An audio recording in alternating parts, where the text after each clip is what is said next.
নমস্কার। আজ আপনাদের শোনাব বিশ্বকবি রবীন্দ্রনাথ ঠাকুরের এক অপূর্ব প্রেমের গল্প, সমাপ্তি। গ্রামের ছেলে অপূর্ব কলকাতা থেকে বিএ পাশ করে দেশে ফিরেছে। তার মা চান ছেলে এবার সংসারী হোক, তাই উপযুক্ত পাত্রী হিসেবে প্রতিবেশী শিবনাথের মেয়েকে অপূর্বের জন্য পছন্দ করেছেন। মেয়েটি শান্ত, শিষ্ট, সুশীল, ঠিক যেমনটি মা চান। কিন্তু অপূর্বের মন সেই প্রস্তাব মেনে নিতে পারছিল না। অপূর্ব যখন নৌকা করে গ্রামে এসে পৌঁছালে নদীর ঘাটে এক অদ্ভুত দৃশ্য দেখে থমকে গেল। গ্রাম্য কাদা মেখে এক চঞ্চল কিশোরী হাতে এক বিশাল কাঁঠাল নিয়ে দৌড়ে আসছে। নাম তার মৃন্ময়ী। গ্রামের সবাই যাকে ডাকে পাগললি বলে। পাড়ার ছেলেদের সাথে গাছে চড়া, নদীতে ঝাঁপ দেওয়া আর সবাইকে নানাভাবে জ্বালানোই ছিল তার কাজ। তার কোনো বাঁধন ছিল না, কোনো শাসন ছিল না। বাবা থাকেন দূরে আর মা তাকে সামলাতে না পেরে হাল ছেড়ে দিয়েছেন। অপূর্ব প্রথম দেখাতেই এই বাঁধনহারা চঞ্চল মেয়েটির প্রেমে পড়ে গেল। মায়ের পছন্দ করা শান্ত মেয়েটিকে বিয়ে করতে সোজা অস্বীকার করে বসল অপূর্ব। সে পরিষ্কার জানিয়ে দিল, বিয়ে যদি করতেই হয় তবে সে ওই চঞ্চল মৃন্ময়ীকেই করবে। মায়ের ভীষণ আপত্তি ছিল। একে তো মেয়ে চঞ্চল, তার ওপর বাড়ির কোনো কাজ শেখেনি। কিন্তু ছেলের একগুঁয়েমির কাছে অবশেষে মাকে হার মানতেই হলো। বিয়ের দিন উপস্থিত হলো। মৃন্ময়ীর স্বাধীন মনে যেন শিকল পরিয়ে দেওয়া হলো। সে বুঝতেও পারল না তার সাথে কি ঘটছে। যার কাছে খোলা আকাশ ছিল প্রাণ, তাকে হঠাৎ ঘরের চার দেয়ালে বন্দি করে দেওয়া হলো।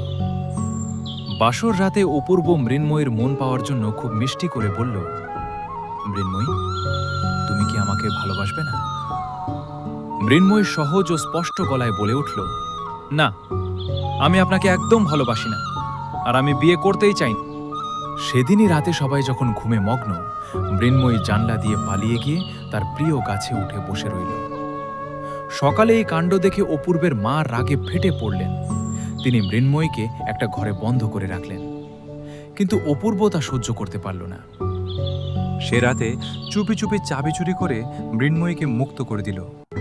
অপূর্ব অনুধাবন করল জোর করে ভালোবাসা পাওয়া যায় না, তাই সে মৃন্ময়ীকে জানালো সে তাকে নিজের কাছে আটকে রাখবে না।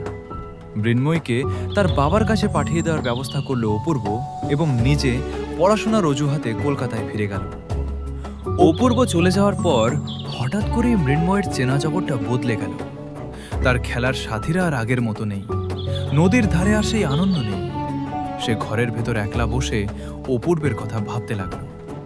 যে লোকটা তাকে কোনো শর্ত ছাড়াই মুক্তি দিল, তাকে এত স্বাধীনতা দিল, সেই অপূর্বের শূন্যতা মৃন্ময়ের বুকের ভেতর চেপে বসতে লাগল। সে বুঝতে পারল তার চঞ্চল হৃদয়ে অপূর্ব কখন যে এক গভীর ভালোবাসার বীজ বুনে দিয়েছে। মৃন্ময়ের শাশুড়িও মৃন্ময়ের এই পরিবর্তন লক্ষ্য করলেন। মেয়েটির দুরন্তপনা উবে গিয়ে সেখানে এসেছে এক শান্ত, গভীর অনুশোচনা আর বিরহ।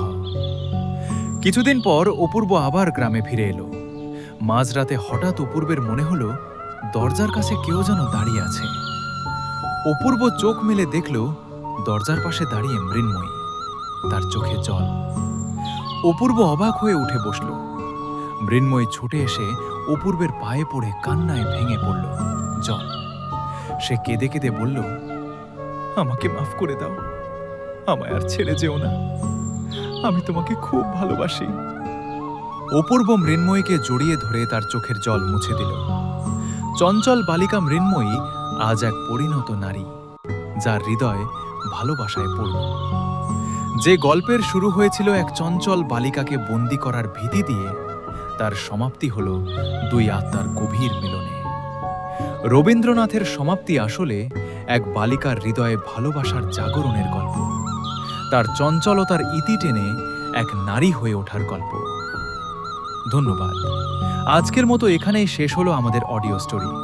ভালো লাগলে একটা লাইক করে চ্যানেলটা সাবস্ক্রাইব করে পাশে থাকবেন।